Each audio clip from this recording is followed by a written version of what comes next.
Ang Sir Al. Nilang Sir Al, wala pa siya ka-reply. Na, Pero kabalo siya, no? Kabalo siya. oo. Fight.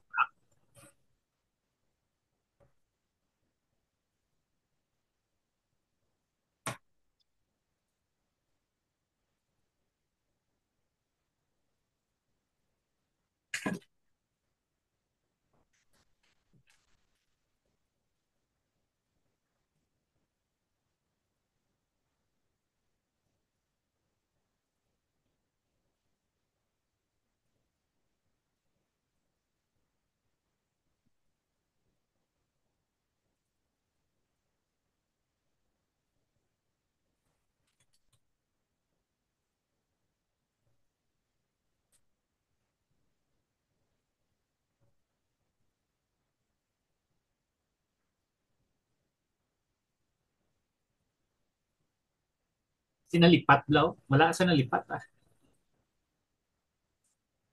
4:56 on the dot. Press, PR live na po. Alright, thank you, Miss.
Good afternoon.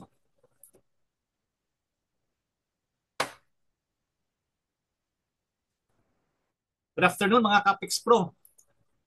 Good Another afternoon, Sir Fox Jason. promotion Good po. afternoon, Yes, sir, no, Sir Alan. Sir John Lay. Welcome to another episode of Kwentuhang Cybersecurity. All right? We will wait for our speaker, no? Sir Jason. Yes, yes po, Sir Al. Okay, kamusta naman? Okay lang po, Sir Al. Marami ngayong marami ngayong happening ngayon sa online, especially sa mga financial fraud at saka yung na-hack ng mga systems. So, our topic ngayon is talagang related, okay, doon sa nangyayari ngayon. Yes. At malapit na yung holidays, no? Okay? So, maraming mga scam, no? Especially well, 13th month. No? December. 13th month. December, May 13th mga month talaga. bonus. Yeah, so, sigurado marami yung may mga scammer or something. No? So, be careful.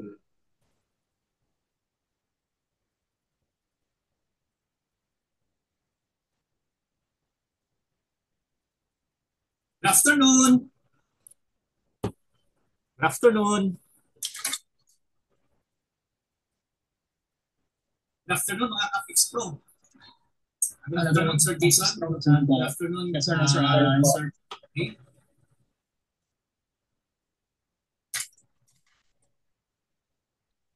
Come to another episode of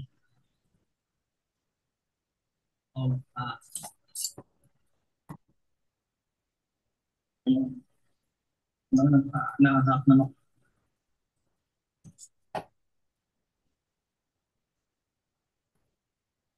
okay, no? Greet muna tayo, no? To Chikel, no?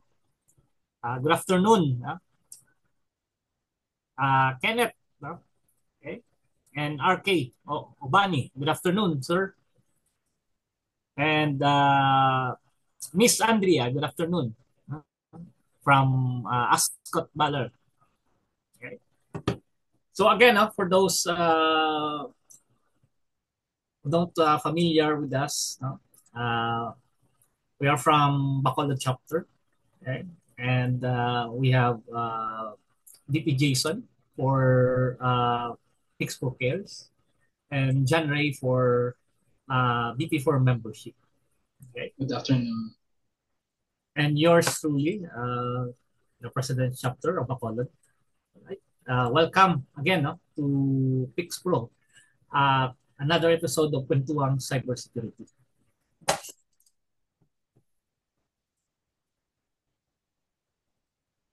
To Sir Tibo, na? Good afternoon. Len, no? Good afternoon. Albert Rimo, good afternoon. Archangel, good afternoon. Aranya, good afternoon. Okay. Maraming taga-Ascot. Okay. Good afternoon. Okay. So, Sir Jason, kumusta yung speaker natin? Wait, mga ano siguro sir, mga 2 minutes po. Prepare na ba yung speaker natin? Okay, our topic is about financial fraud. No? Tama, Sir Jason. Yes po. Financial fraud po. Okay. Well, holidays are coming. No? So, ligtas ang may alam.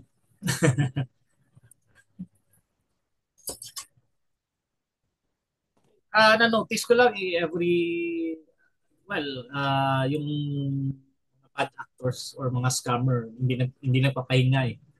So, it's not only December, okay? But of course, every day dapat secure tayo. Well, good afternoon, Sir Feli, our speaker. Yes. Good afternoon po, Sir Shano.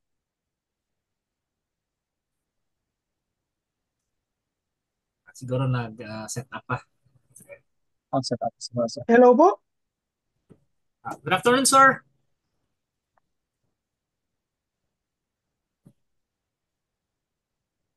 Okay, sir, just make a signal lang if you're ready. Okay, mag-greet muna tayo, no? Good afternoon, mga Kapix Pro, no? Kersha, Marlon, Hannah, good afternoon. Ace, good afternoon.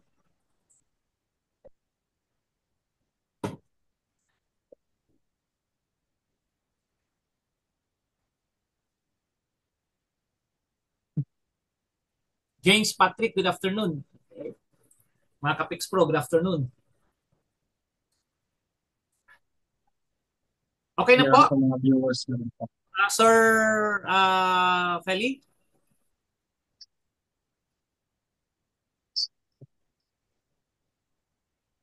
Hello po sir, good afternoon. Alright, sige. Yes, sir. Good afternoon po, sir. Sir Jason, Good afternoon. Introduce our speaker. Good afternoon to mga Kapex Pro, no? Today, we pleased to have someone with deep knowledge in cybersecurity with us. He's currently pursuing his doctorate in information technology at State University of Northern Negros. And he is the one speaker on topics such as cybersecurity awareness, network troubleshooting, and information security. He also served as an assistant professor at STI West Negros, where he shares his expertise and passion for technology with the next generation of professionals. Let us warm welcome to Mr. Feliciano L. Santiago Jr., who will talk about financial fraud awareness, protecting your money online. Mr. Flora, Mr. Feliciano. Maraming salamat po sa magandang introduction, Sir Castillano. Magandang hapon po sa lahat ng mga Kapix Pro. Salamat sa pag-invite dito sa magandang another week naman of additional knowledge in terms of cybersecurity. Allow me to share my screen.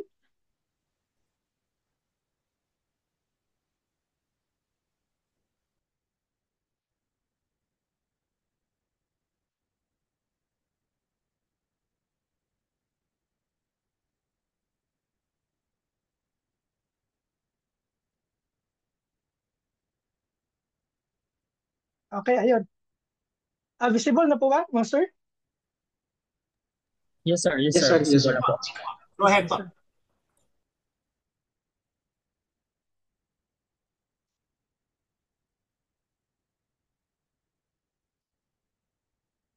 Once again, maganda po yung topic natin for this session, financial fraud. So, and how are we going to protect our money online? In this era where digital transactions are part of our daily lives. Also, these cyber criminals no longer operating individuals in the dark. They are organized, knowledgeable, and also they are equipped with advanced tactics in their operation. So for this session, here's what we're going to talk about. No? We're going to understand the technologies that they are going to use in terms of financial fraud.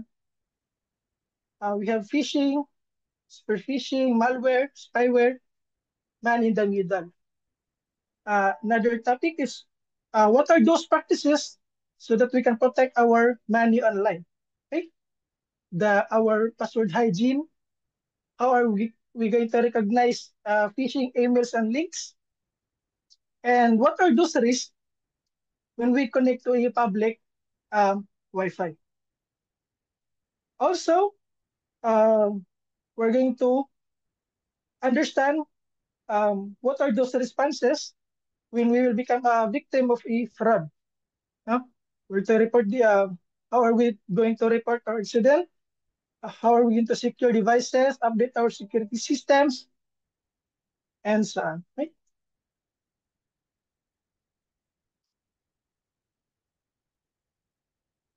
So for this session, here's what we are going to learn. Ito po yung mga matutunan natin. We will be able to recognize red flags and financial fraud scenarios. So during your online transaction, malalaman mo na something fishy yung transaction na ito, no?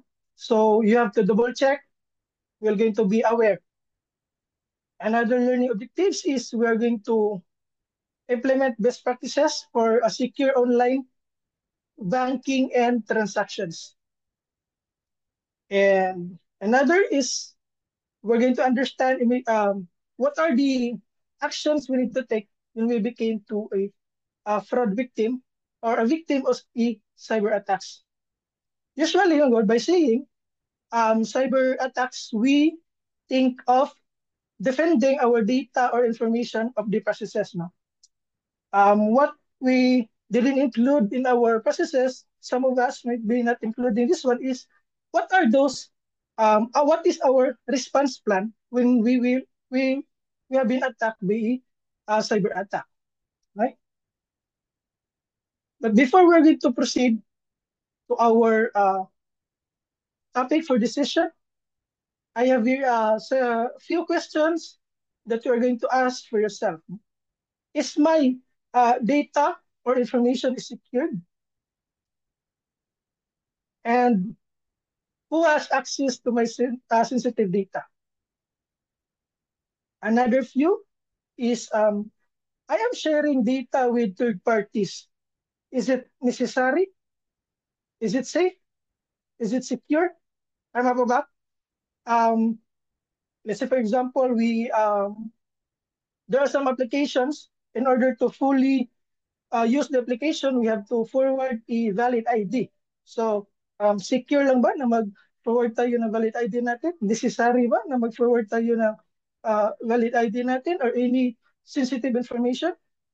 Huh? Next question for yourself is, what is my response if I will be a victim of a cyber attack or a fraud, identity theft, or anything else, right? So mga Kapix Pro, what is your response plan? You can comment on the comment section below. Share your response plans. What are your thoughts of sharing your sensitive information to third parties? So, by saying financial fraud, this is typically involves manipulating information identity or resources illegally so that they can acquire funds, goods, or services. Since our technology hasn't reached its peak, it is still an ongoing development. So these cyber criminals, they took advantage to the flows of our system. They're looking for flows, loopholes, and they are taking advantage of it. No? So how do they do it? What technologies are they using to commit such financial fraud? So one of them is phishing and phishing. We also have another type of phishing, which is the spear phishing.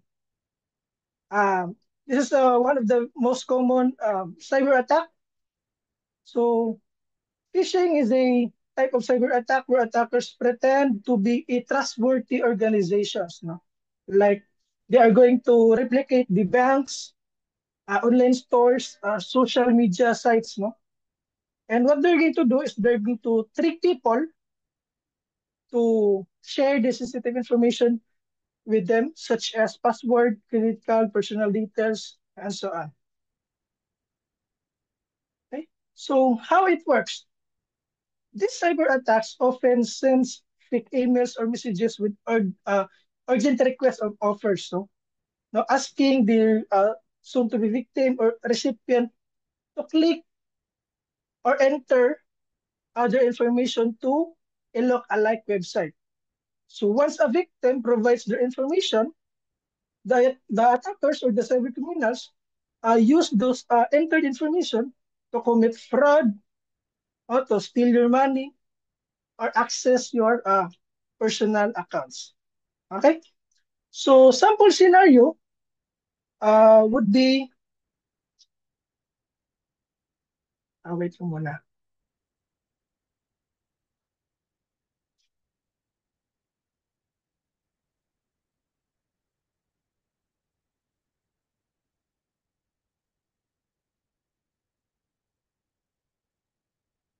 Sample scenario would be, let's say for example, you subscribe a bank, you're a subscriber of a bank, no? And you receive a text, a calls, or emails no, that there is an ongoing data breach right now to your to the bank, and they are sending you a link to immediately change your account. And those forms, they require to input your personal information, your bank account, your password, in order for you to update or change your account. Now, even though this is very simple, but some of the Filipinos or some of us will become a victim of this because they are not aware that this type of cyber attacks exist. They are not aware of phishing. No? So once you fill it up, and they will have your information. So um, under phishing, we have spear phishing. Now, spear phishing, unlike phishing, phishing is a random sending of generic scam emails and text sending emails to other people. Now, spear phishing, from its word spear, this is a targeted form of phishing. So where attacks focus on specific individuals or organizations rather than sending uh, emails random to many people.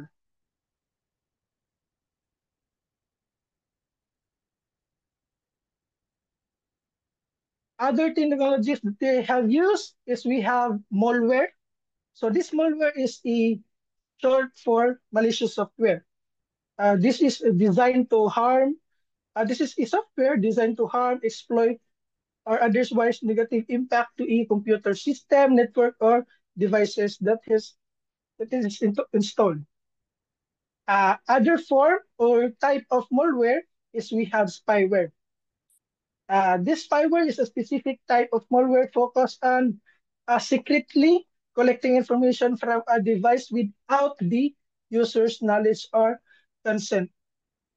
In other words, you have been attacked in a passive way. Right? So I have here a sample case a year back, 2 years ago attack. So what happened? It has been publicly. This one is based on my case investigation. This one is a loan application. So what these organizations do is they created a platform, they created a Facebook page, websites, applications. No, this is based on my investigation. They tried to look legitimate. No, then also they they advertise their services. So what are their services? They provide a loan with 0% interest for several months. So that's what happened.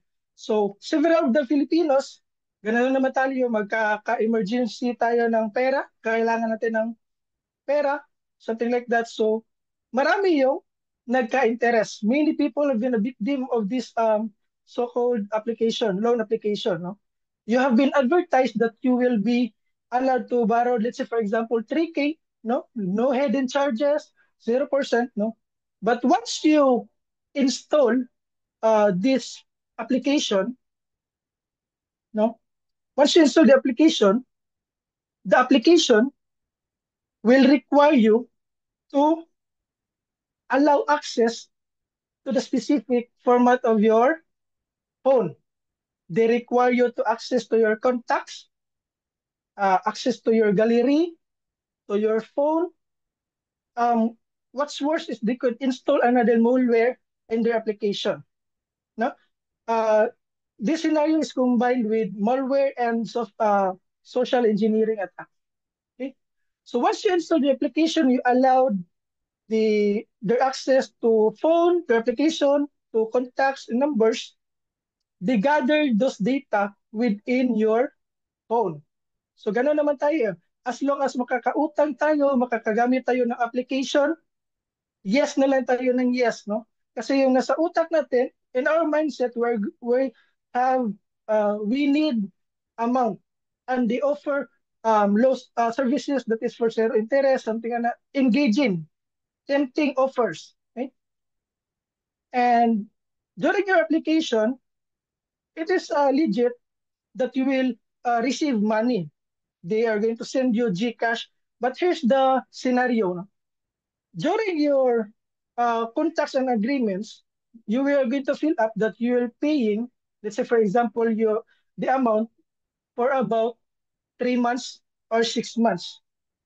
But when you receive the amount, you will be charged with hidden charges with almost 50% interest for a week or 2 weeks. So maraming Filipino yung nahihirapan dyan na part. When they avail this so-called loan application, babayaran nila, for example, umutang sila ng 1,500, babayaran nila ito ng 2,500 or 3,000 or 2,000 within a week or 2 weeks. Now, here's ano yung nangyayari dito, no?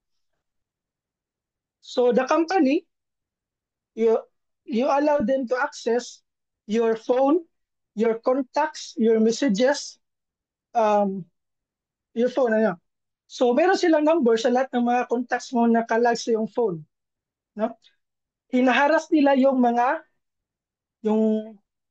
nasa contacts mo, mga kapamilya mo, number ng mama mo, nakatrabaho mo, number ng mga kakilala mo, tinatawagan nila at hinaharas nila, sinasabi nga ikaw meron kang utang at dapat magbabayad ka na. So ganun yung nangyayari.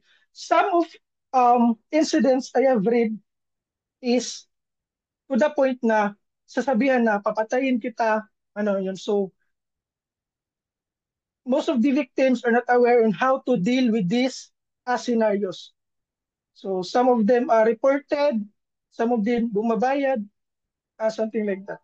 So it is very risky, no, na mag-allow application to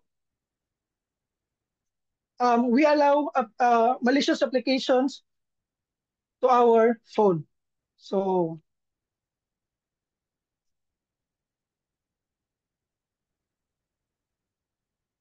okay, other techniques that they have used is we have the MITM, man-in-the-middle attacks.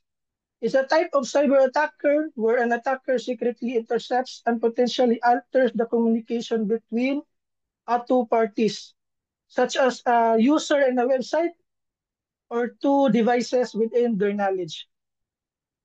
This MITM usually nangyari when we are connecting a public Wi-Fi. No? So be aware with this public Wi-Fi. I am not saying na lahat ng public Wi-Fi are ill-intention. No? There are public Wi-Fi that they offer purely na talagang nag-offer lang talaga ng free Wi-Fi. But you should be aware the risk in connecting public Wi-Fi. There could be a middleman or man in the middle in your transactions. Right? So what are those practices? Some of the practices to protect our money online. So we have password hygiene. We should be aware how to recognize phishing links and emails. No? We should be aware of risk in connecting public Wi-Fi. And other practices is to secure our devices and update your security settings. All right. So under password hygiene, we should use strong password. By saying strong password, password should be at least 12 characters long. No? The longer the password, the harder it is for attackers to crack. We should include complexity in our password. Use uppercase letter, lowercase, numbers, and special characters. No? So that increases complexity and makes it harder for attackers to guess uh, or use password attacks or brute force on your password. What else? We should change our password regularly. Not saying that we should change our password every day. Regularly, weeks or months, no? As long as you take note of your current password manager tool, you're using password manager tool, okay? Next is we should enable multi-factor authentication.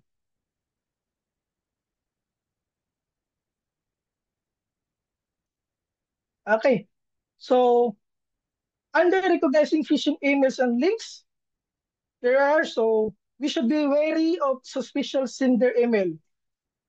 Let's say, for example, here, support, let's say you have been received an email from support PayPal, no? Just an example. Support at PayPal, so they changed the letter L into a number one. So it is harder to recognize, but we should be wary of this, okay? Other is unusual attachments or links. Emails that has the attachments like .txt, src, zip file, and rar file. No, so avoid clicking those links and be double check. Okay, so other and how to recognize phishing emails and links, the suspicious request for personal information. We should take note. We should put in mind that banks, institutions, companies are not going to ask directly your personal information through an email or through text messages. Okay. Okay. Another is there are too good to be true offers. Okay. Let's say, for example, you are not participating in any raffle and you suddenly won an iPhone 15. Okay. So click here to claim. Be wary of that. No, that could lead to some malicious phishing cyber attacks. So what to do if you detect a phishing email, no? So don't click any links or download attachments. We should verify the email. I'm not saying that every email we're going to receive is a cyber attack, so we should verify, contact the company. Third is we're going to report a phishing attempt. Reporting phishing attempt could help other user, no? Um, Other is we're going to use anti-phishing tools. There are many tools for phishing tools that can automatically detect you or warn you that for a phishing attempts.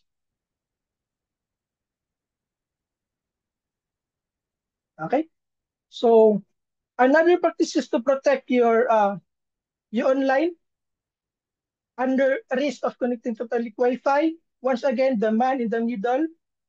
Um, Connecting public online could lead you to a malware distribution or a rogue hotspot. No? Rogue hotspot or other term is the evil twin attacks. How this work is an attacker set up a fake Wi-Fi hotspot, and once you connected to those Wi-Fi, they could monitor you or um, penetrate your device. So how are we going to respond to the incident? How are we going to respond to fraud when we become the victim? Okay.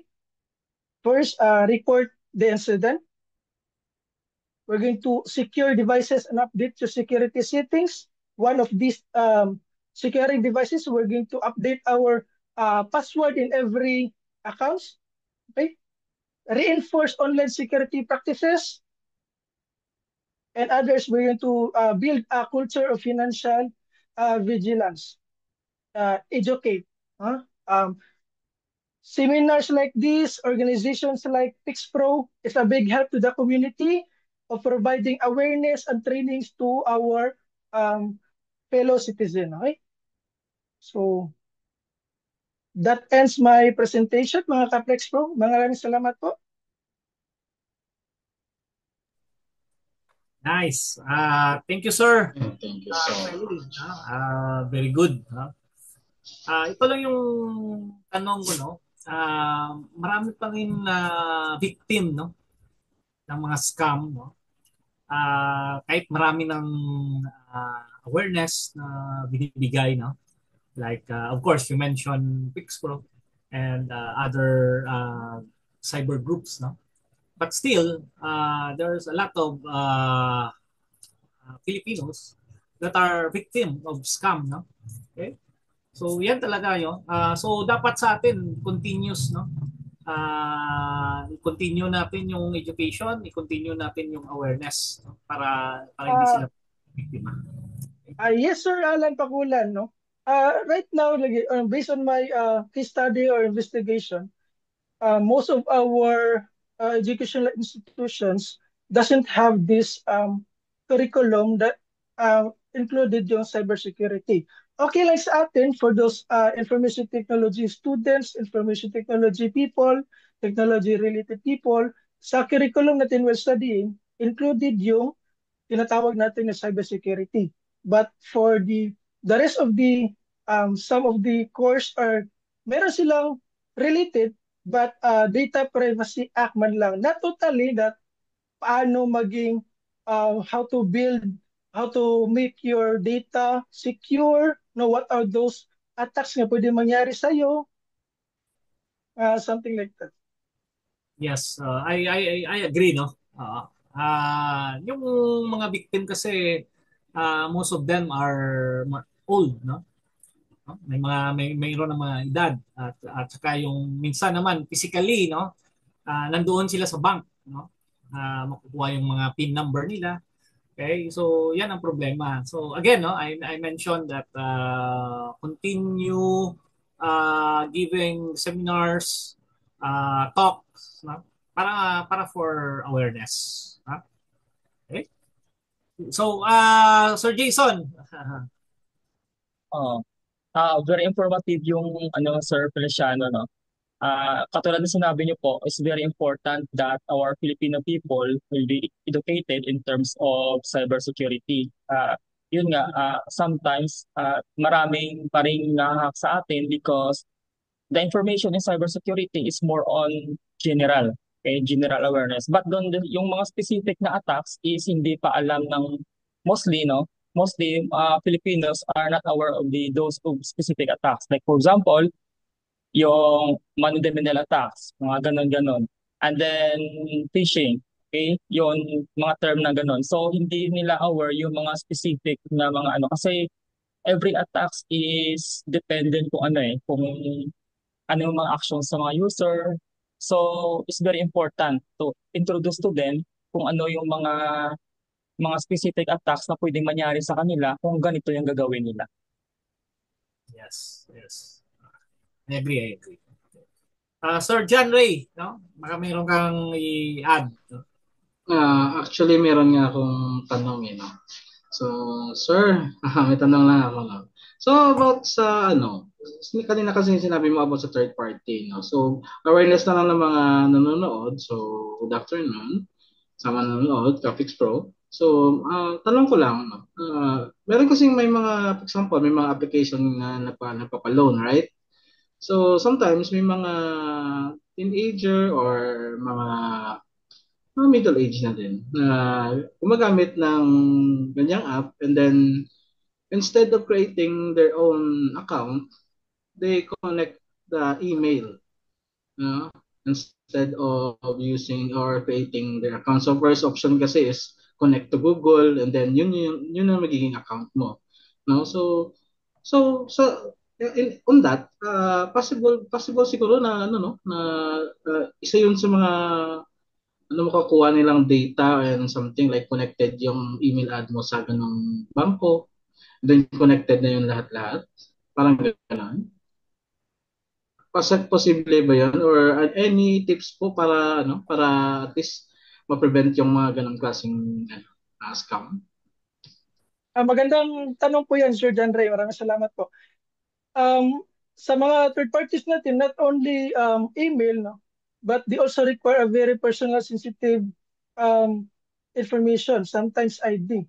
And yes, it is a very risky to just forward our email address, our information to third-party applications. Pero yun nga lang, yung mindset natin, kailangan natin gagamitin yung application. So, okay na lang, no? Okay na lang sa atin. But providing email to that third party is like providing your several personal information. So ano yung several personal information within our email? So nandun yung, if they are going to dig deeper, they're going to trace our email, nandun yung name natin, yung address natin, ano yung mga connections ng ating email, Facebook, ano. So that is one of sensitive data nga sinishare natin. But yun na nga yung flows of the system natin is, yan yung tanong dito. Paano natin masisiguro na yung pinapasahan natin na sensitive data is sa kanila lang yung data na mapapasa natin, no? Let's say for example, we are practicing how to manage and secure our data, but kailangan natin gumamit ng ibang application na forward ng data sa kanila. How are we going to assure niya yung sistema nila, yung platform nila is very secure? So yan yung tanong natin. Since we are relying to another party po. Thank you, Sir Feli, no? In addition, no? Yung problema kasi yung sa mobile phone, no? Yung bata hiniram yung cellphone ng nanay niya or kay tatay niya, at saka nag-download, no, ng mga apps o nag-install ng apps. Hindi kasi nagbasa ng data safety, no? Meron kasing data safety, yung nagko-collect ng financial information, your personal information, yung mga third parties, no? Yung the best na, hindi naman best, no? Isang example, Notepad. In-install mo pero yung sa data safety nakalagay na mag-access ng pictures, mag-access ng camera. What is the relation of the camera to your notepad na text editor, no? Parang may problem doon, no, sa application. So dapat basahin talaga, no, yung mga application. Ako, hindi ako nag-install yung mga legit na talaga. Kasi takot ako yung pag nakalagay na we will access your financial information, lagot ka dyan. Alright. Sige po. Sir Jason, walang question ba sa viewers natin? May addition na lang po ako siguro, sir, no. So, sa akin opinion lang to, no. Possible siguro na ano, much better na i-separate mo yung email mo from the bank. And then if you open na unsecured or hindi ka sure ng mga application, loan application, gumamit ka ng ibang email na hindi connected doon sa email sa bank mo. No? So, and then different number din ang gamitin mo. At least alam mo kapag may tumawag doon sa ganung number, alam mo na is something wrong. Hindi yun bangko kasi alam mo yung email ng bangko mo. Alam yung anong number na naka-connected sa email mo from the bank. No? And then separate yung, iba naman yung ano, parang testing na lang yung ano, yung email na gagawin mo if the application is safe or not, no? So dry run lang, parang dry run lang. And then gamitin mo yung original email mo if ever na maging okay yung app or legit talaga yung application. No? Yes. So yun lang po. Oh, yes, sir. I agree, no? Isa pa, dapat meron ka isang cellphone, yung banking apps mo nandoon lahat, yung personal credentials mo, no? Nakalink yun kasi that is your PII, no? Personal identifiable information, yung device mo, no? Then we practice the CIA, confidentiality, integrity, and availability. So naka-associate yun sa iyo, naka-link yun. So it's better na if you have banking apps or your personal email or any information that links to you, it's better to leave your cell phone in the house. No? At saka yung sa mga credit cards, no, pwede rin, no. Kasi yung phishing, talagang kukuha ng information, no, yung target yung mga credit cards, yung mga bank accounts. So why not leave your credit cards at home? Your cell phone, leave it also at home. Then if you have a transaction, you can access that, no. If you purchase the next day, bring your credit card. Okay? So I think that is safety, no? Safety first, no? Wala ka namang mawawala diyan pag iniwan mo sa bahay mo muna. All right. Sir Feli, yes, go ahead. Yes, sir.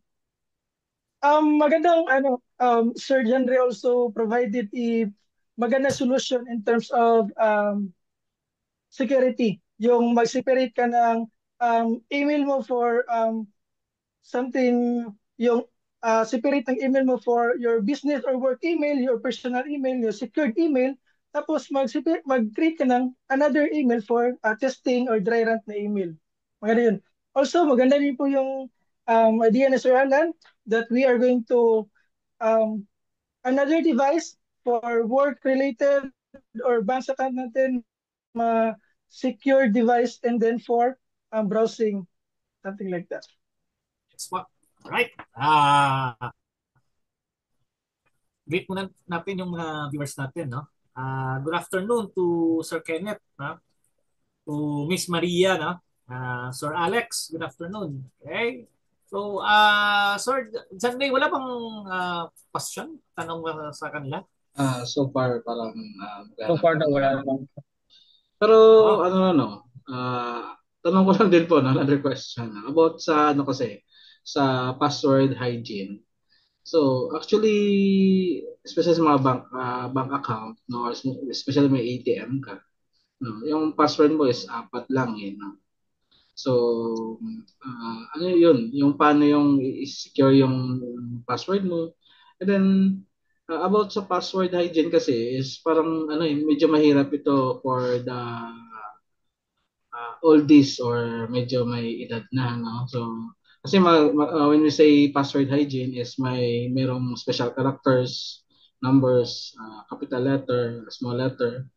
So minsan mahirap siyang i-memorize. No? So possible kaya paano natin kaya ano no, ano sa kanila, i-explain sa kanila na kailangan ganun yung mga password nila. No? Kaya sometimes yung mga nowadays kasi yung mga mga bata is mga password is ano na lang parang easy to access na lang or easy to memorize and also the oldies no kasi especially mabilis lang tandaan kasi birthday nila pangalan birthday no so ano kaya ang pwedeng masuggest natin sir. Thank you, Sir John Ray.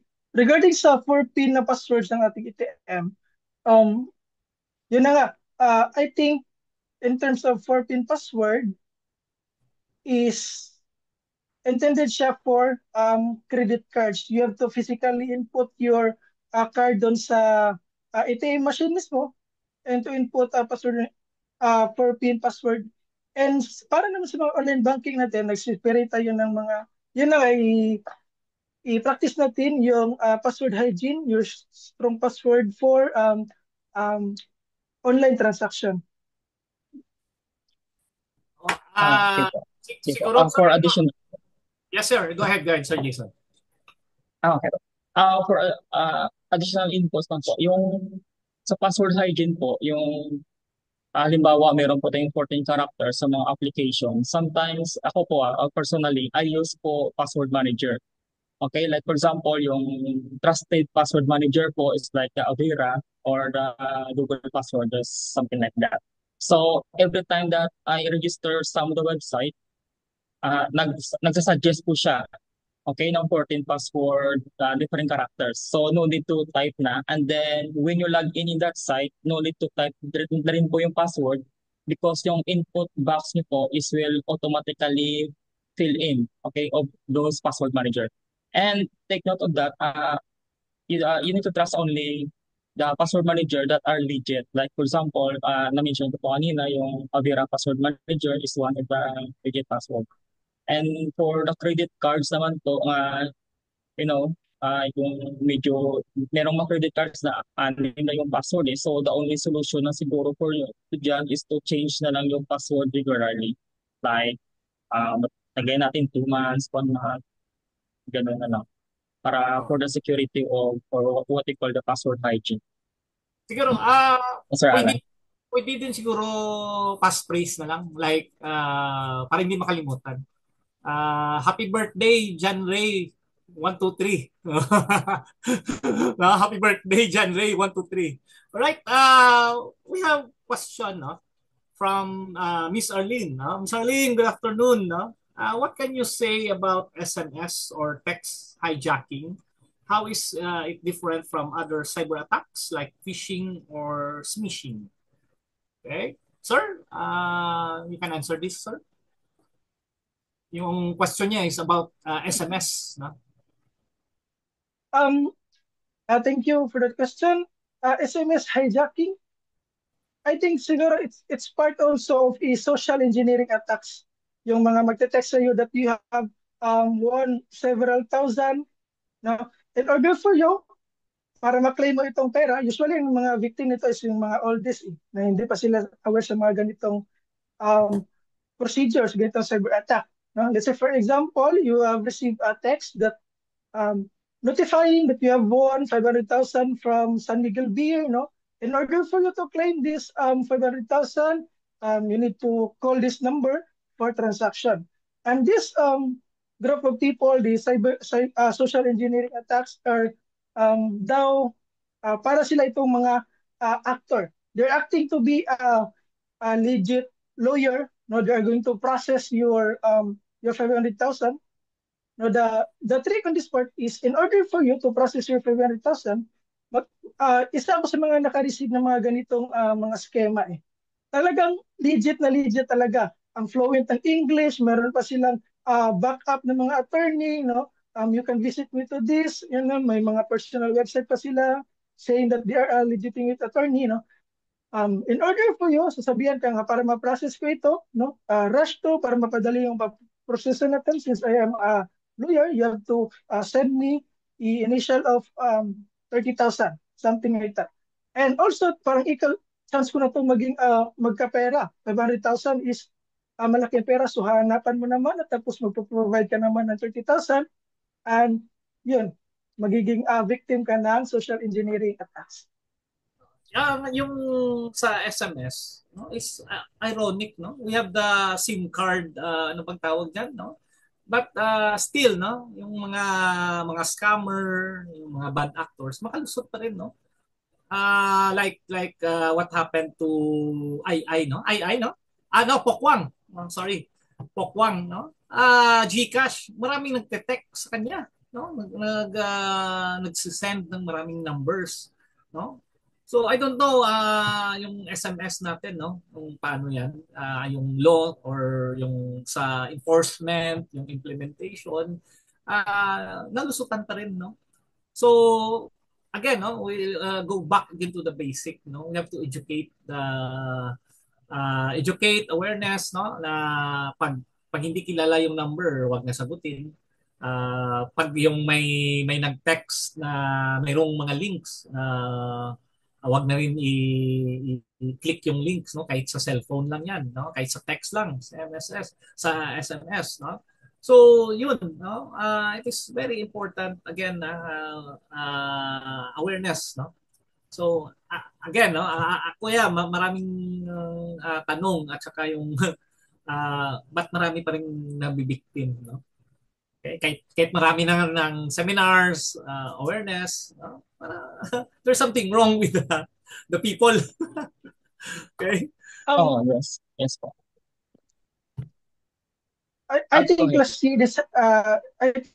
year this happened to one of my kakilala ko dito sa this is the educator, no, under DepEd.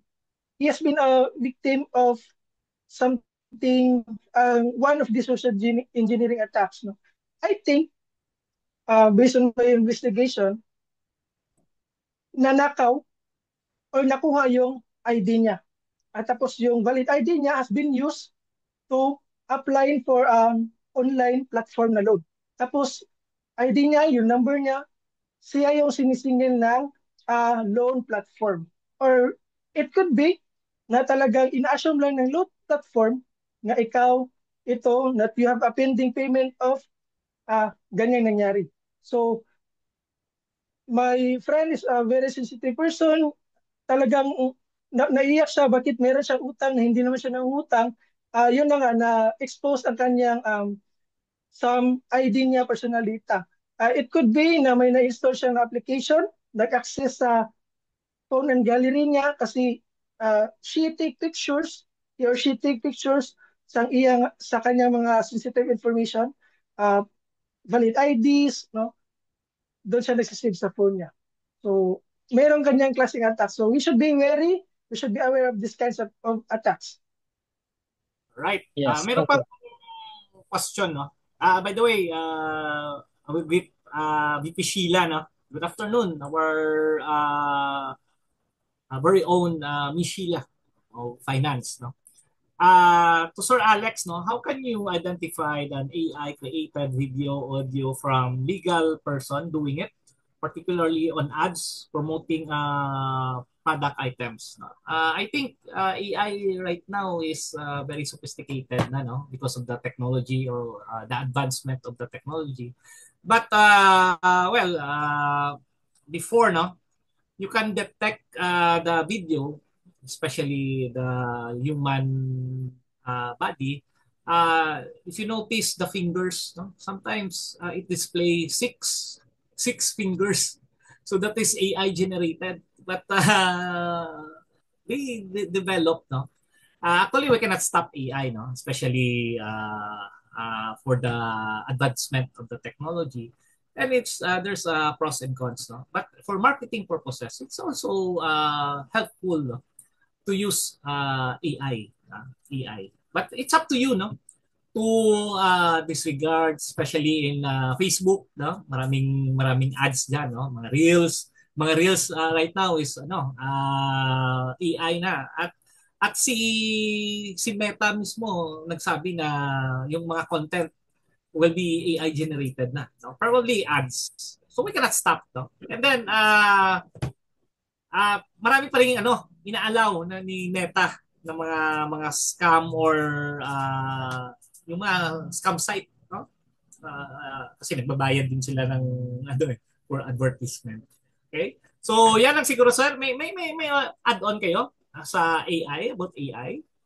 How to detect AI? Ah, ay, yes po, Sir Alan. Speaking of AI naman po, no, yun sa mga social media natin in terms of fraud detection. Most of the financial fraud advertise in the Facebook. Okay? At saka, most of the user actually is the audience itself is not aware of that. Because, siyempre, pag dumaan dun sa wall mo, at the first, is hindi ka naman interested sa ganun. So, you let that kind of advertisement na dumaan-dumaan din sa wall mo.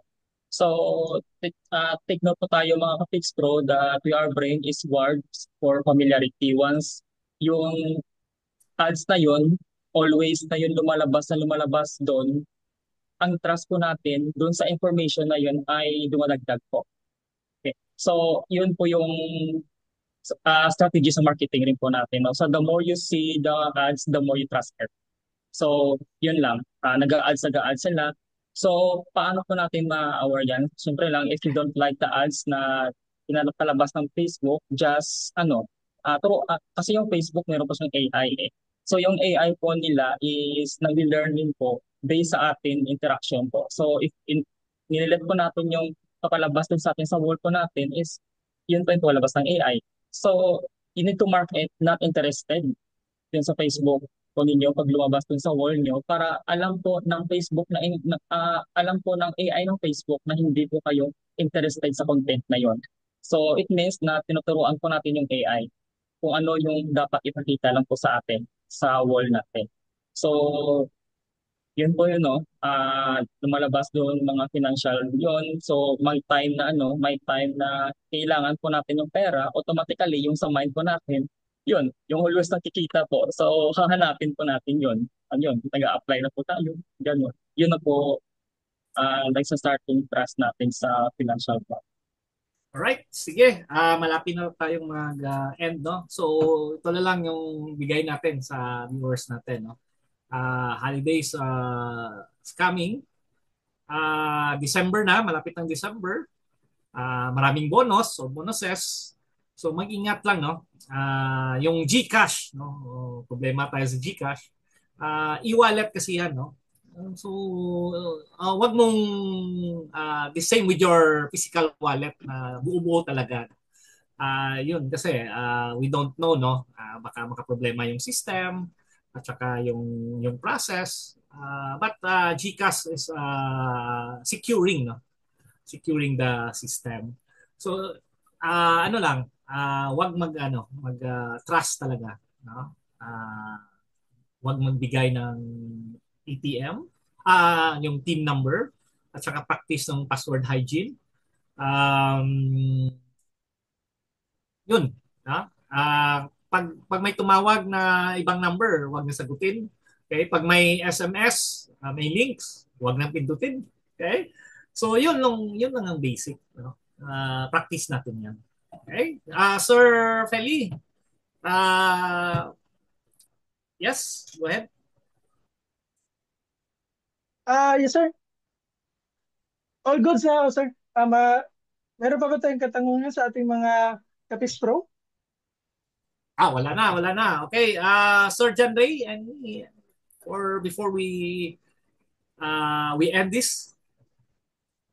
Anyway, no, so nagpapa-thank you lang ako kay Sir Feli, no, so pag-share ng kanyang knowledge and at least aware tayo kung paano gawin yung, let's say, pag-separate ng email, no, or pag-secure ng ating mga especially pera natin sa bank, no, and then also the password.